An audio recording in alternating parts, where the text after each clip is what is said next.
Welcome to live steno classes. अगर आप channel पर नए हैं तो चैनल को सब्सक्राइब करें और बेल आइकन ज़रूर दबाएं। आपकी डिक्टेशन स्टार्ट होगी कुछ सेकंड बाद।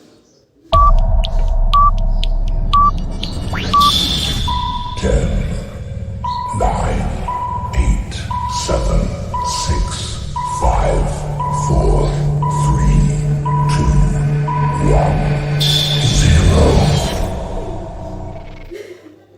स्टार्ट। बाढ़ समाज के प्रत्येक वर्ग को प्रत्यक्ष या अप्रत्यक्ष रूप से प्रभावित करती है। स्टॉप। जिनमें से कुछ अग्रलिखित हैं। आर्थिक प्रभाव, बिल्डिंग, घर तथा उपयोगी वस्तुओं का बर्बाद हो जाना, इंडस्ट्री और व्यापार में हानि, छोटे दुकानदारों और कामगारों की आय में हानि, दैनिक वेतनभोगियों से रोजगार छिन जाना, रेल, राजमार्ग आदि के काम न करने के कारण राजस्व में कमी, आवश्यक वस्तुओं के दामों का बढ़ना, बाढ़ के बाद सरकार को बहुत सी सहायता मुहैया करानी पड़ती है, जैसे कि पुलिस, अग्निशमन व्यवस्था, बाढ़ प्रभावित क्षेत्रों के लिए सहायक कर्मी आदि। स्टॉप। बाढ़ के कारण व्यक्तिगत, राज्य तथा समाज सभी को बहुत सी हानियां होती हैं। स्टॉप। पर्यावरण बर्बाद होता है, जंगल का जीवन तंत्र, चिड़ियाघर, शहरों के पेड़, जल स्रोत, फल सब्जियों की बर्बादी आदि के कारण पूरे पारितंत्र में असंतुलन की स्थिति बन जाती है। स्टॉप।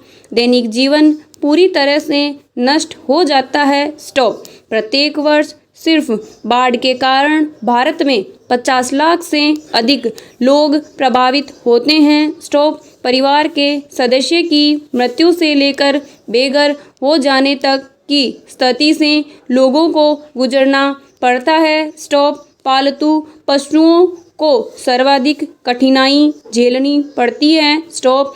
किसी न किसी तरह से बंधे होने या किसी जगह पर बंद होने के कारण वो अपनी जान से हाथ धो बैठते हैं। स्टॉप। बाढ़ अधिकतर बुखार, न्यूमोनिया, प्लेग, हैजा, डेंगू, ब्रेकबोन फीवर या हड्डी तोड़ बुखार को साथ लेकर आती है। स्टॉप। खाद्य विषाक्त भी अक्सर देखने में आती हैं। पानी के लंबे समय तक एक ही जगह पर जमा होने के कारण मच्छर, मक्खी, कीट पतंगों की संख्या में इजाफा होता है और ये बीमारियों की भयावहता को बढ़ा देते हैं। स्टॉप। बाढ़ जल की अधिकता से उपजी एक प्राकृतिक आपदा है। स्टॉप। भारत के संदर्भ में बाढ़ और विशेषतः शहरी बाढ़ कोई नई बात नहीं है। स्टॉप। अधिक वर्षा और विवेकहीन विकास, शहरी बाढ़ की स्थिति उत्पन्न कर देते हैं। स्टॉप। जब अधिक वर्षा हो या नदियों का जल स्तर उसके किनारों को तोड़कर वह निकले और पानी का अवशोषण करने के लिए धरती या कच्ची मिट्टी अपर्याप्त हो तो पानी रिहायशी इलाकों तक पहुंच जाता है और जान माल का नुकसान कर देता है। स्टॉप। शहरी बाढ़ प्राकृतिक से अधिक मानव निर्मित आपदा है। स्टॉप। गैर योजनागत शहरीकरण, प्राकृतिक निकास माध्यमों तथा शहरी झीलों पर अतिक्रमण और उन पर बड़ी बड़ी इमारतों का बनाया जाना ही शहरी बाढ़ के कारण है। स्टॉप। शहरी जल स्रोत का अवैध भराव, जैसे कि कोलकाता, दिल्ली तथा हैदराबाद आदि शहरों में अनियंत्रित स्तर पर हुआ है। स्टॉप। उदाहरणतः कोलकाता।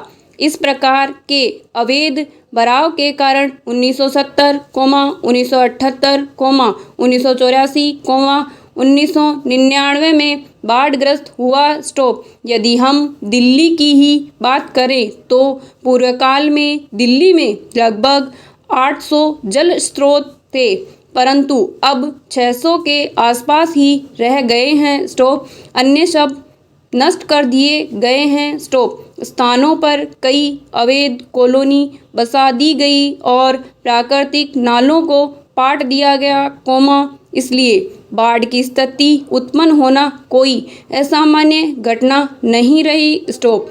अब बाढ़ से निपटने तथा आपदा प्रबंधन का कार्य कागजों पर ही किया जाता है। स्टॉप।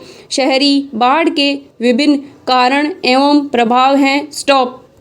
अधिक वर्षा का जल शहरों की सड़कों पर तीव्र गति से बहता हुआ शहर के निचले इलाकों में भर जाता है। इस स्थिति की भयावहता तब और भी बढ़ जाती है जब कोई मुख्य नाला या नदी का जल स्तर खतरे के निशान से ऊपर बहने लगता है। स्टॉप। प्राकृतिक झीलों की संख्या में कमी होना या उनके क्षेत्र को कम कर दिए जाने से झीलों की पानी को बहा ले जाने की क्षमता कम हो जाती है, जिससे बाढ़ की स्थिति उत्पन्न होती है। स्टॉप। मुख्य शहरी नालों के तल पर गाद या कीचड़ इकट्ठा हो जाने से भी अधिक बारिश के समय ये नाले पानी को नियंत्रित करने में अक्षम हो जाते हैं।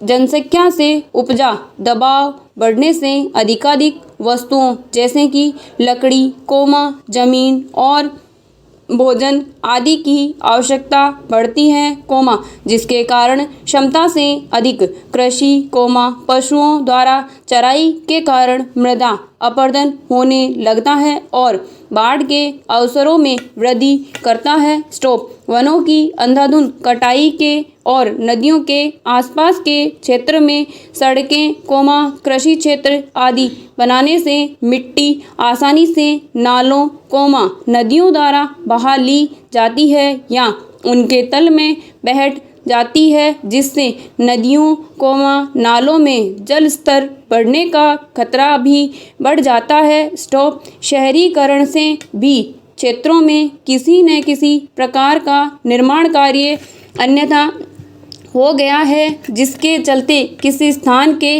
जल अवशोषक क्षेत्र में कमी आ गई है, अन्यथा वर्षा का अधिकतर पानी जमीन द्वारा ही अवशोषित कर लिया जाता है। स्टॉप। ऐसे क्षेत्र, जहां अब तक कृषि होती थी, को अच्छे दामों पर किसानों से खरीद लिया गया और बिना जल निकास योजनाओं को बनाने या पूरी करने की मानव बस्तियां बसा दी गई और जल निकासी की समस्या को उत्पन्न किया गया। स्टॉप। भारत में बाढ़ बार बार आने वाली आपदा है। स्टॉप। देश के विभिन्न भागों की जलवायु और वर्षा पद्धतियाँ अलग अलग तरह की हैं। स्टॉप। भारत में शहरी बाढ़ के प्रबंधन हेतु सर्वप्रथम बाढ़ की समस्या का बहुआयामी अध्ययन करना अत्यावश्यक है, क्योंकि प्रत्येक बाढ़ के कारणों को जानकर ऐसे तरीकों को खोजा जाता है, जिनसे आगे आने वाली आपदा के समय होने वाली हानि को कम से कम किया जा सके। स्टॉप। इस समस्या के अध्ययन हेतु भारत में नदियों को 4 क्षेत्रों में बांटा गया: ब्रह्मपुत्र क्षेत्र, गंगा क्षेत्र, उत्तर पश्चिम क्षेत्र और केंद्रीय भारत तथा दक्कन क्षेत्र। स्टॉप। बाढ़ की समस्या से निजात पाने के लिए संरचनात्मक तथा गैर संरचनात्मक दोनों प्रकार की स्कीमों का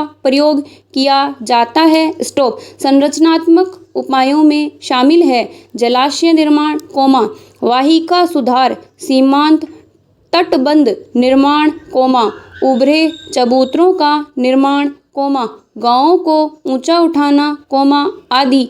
स्टॉप। गैर संरचनात्मक उपायों में शामिल है बाढ़कृत मैदान क्षेत्रण, बाढ़ पूर्वानुमान और चेतावनी आदि। स्टॉप। बाढ़ के कारण होने वाली क्षतियों को कम करने के उद्देश्य से केंद्रीय जल आयोग द्वारा एक गैर संरचनात्मक उपाय के रूप में एक राष्ट्रव्यापी बाढ़ पूर्वानुमान प्रणाली की स्थापना की गई है, जो कि देश में 173 केंद्रों से बाढ़ पूर्वानुमान जारी करता है। स्टॉप। केंद्र सरकार बाढ़ प्रभावित राज्यों को कुछ महत्वपूर्ण कार्यों को शुरू करने के लिए केंद्रीय सहायता उपलब्ध कर रही है। स्टॉप। सीमावर्ती और उत्तर पूर्वोत्तर राज्यों को भी कुछ एक प्राथमिकता वाले कार्यों को शुरू करने के लिए विशेष सहायता दी जा रही है। स्टॉप। जिन नदियों की निचली धाराओं में सर्वाधिक एवं विनाशकारी बाढ़ आती थी, उन पर बड़े बड़े बांध बनाकर जलाशयों में वर्षा के पानी को रोकने की व्यवस्था की गई है। स्टॉप। इन वृहत स्तरीय परियोजनाओं में महानदी पर हीराकुंड बांध, दामोदर नदी पर सतलुज पर भाखड़ा बांध तथा ताप्ती पर उकाई बांध प्रमुख है। स्टॉप। केरल, कर्नाटक एवं आंध्र प्रदेश के समुद्र तटीय क्षेत्रों में समुद्री बाढ़ आती है। स्टॉप। समुद्री तटों पर शरण को रोकने की कई परियोजनाएं प्रारंभ की गई हैं। स्टॉप।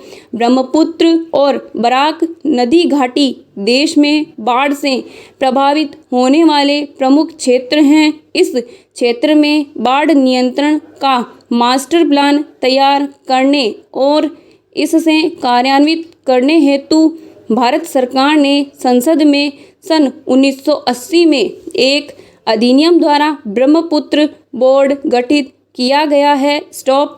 बाढ़ के नियंत्रण तथा बचाव के प्रबंधन में कुछ चुनौतियां भी हैं, जिनके कारण बाढ़ से होने वाली क्षति को कम किया जाना एक कठिन कार्य है। स्टॉप। सबसे पहली है आर्थिक चुनौती, सरकार या गैर सरकारी संगठनों द्वारा किए जाने वाले प्रत्येक कार्य में पूंजी की आवश्यकता होती है। स्टॉप। सीमित पूंजी के कारण बाढ़ नियंत्रण हेतु किए जाने वाले कार्यों में भी सीमितता आ जाती है। स्टॉप। सामाजिक तथा राजनीतिक कारणों से निम्न आय स्तर के लोग ही ऐसे क्षेत्रों में अपना जीवन गुजारने के लिए विवश होते हैं, जो कि बिना किसी योजना के रिहायशी इलाकों में तब्दील कर दिए जाते हैं, जैसे कि बरसाती नदी के तट, अस्थिर ढलान, नदी घाटी आदि। स्टॉप। ऊंचे आय स्तर वाले लोगों को बहुत सी सुख सुविधाएं सरलता से मिल जाती हैं। स्टॉप। परंतु प्राकृतिक आपदाओं का सबसे अधिक प्रभाव गरीब तबकों को ही झेलना पड़ता है। स्टॉप। दुनिया के सबसे बड़े लोकतंत्र में जब प्रशासन किसी प्रकार का निर्णय लेता है या योजना बनाता है, तब निजी स्वार्थों को ध्यान में रखकर बहुत से दल योजनाओं का क्रियान्वयन होने में कठिनाइयां उत्पन्न करते हैं तथा जोड़ तोड़ की राजनीति के चलते भ्रष्ट अधिकारी लाभ उठाकर कई योजनाओं का भली प्रकार से संचालन नहीं करते। स्टॉप। पर्यावरण संतुलन, आपदा प्रबंधन और अच्छे प्रशासन में प्रत्यक्ष संबंध है। स्टॉप। परंतु भारत जैसे राष्ट्र में, जहां भ्रष्टाचार हर ओर दृष्टिगत होता है, गरीब तबके की सुध लेने वाले लोग कम ही हैं। स्टॉप। यदि कार्यों के संचालन में पारदर्शिता न हो, तो स्थानीय निवासियों द्वारा अधिकारियों को कोई समर्थन प्राप्त नहीं होता, क्योंकि स्थानीय निवासी उन पर भरोसा नहीं कर पाते। स्टॉप।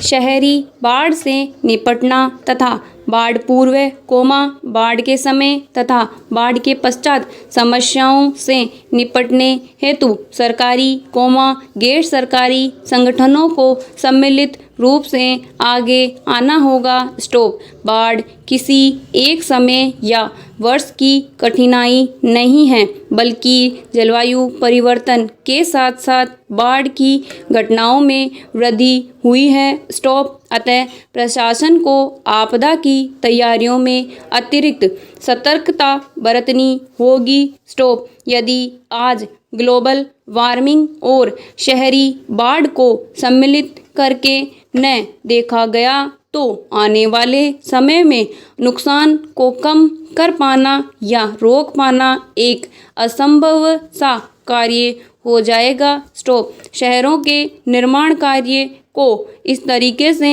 पूर्ण करना होगा कि वो वर्षा जल को पूर्ण रूप से उपयोग में ला सकें और शेष को अवशोषित कर सकें। वर्षा जल संचयन हेतु लोगों को अधिकाधिक जागरूक करना होगा और जल न्यूनता की समस्या को वर्षा के जल से पूर्ण कर कई समस्याओं के समाधान का रास्ता निकालना होगा। स्टॉप। सुव्यवस्थित आयोजन एवं कार्यनीति को अपनाकर ऐसी परिस्थितियां पैदा की जा सकती हैं कि बाढ़ की स्थिति उत्पन्न न हो। स्टॉप। आज तकनीकों की नवीनता के साथ लोगों को बाढ़ की चपेट में आने से बचाया भी जा सकता है और होने वाले अन्य नुकसान को भी यथासंभव कम किया जा सकता है। अतः वर्तमान युग में यदि सही योजनाएं तथा उन कार्यों का सही प्रकार से संचालन हो तो ऐसी कोई आपदा नहीं है जिससे समय रहते निपटा न जा सके। स्टॉप। धन्यवाद।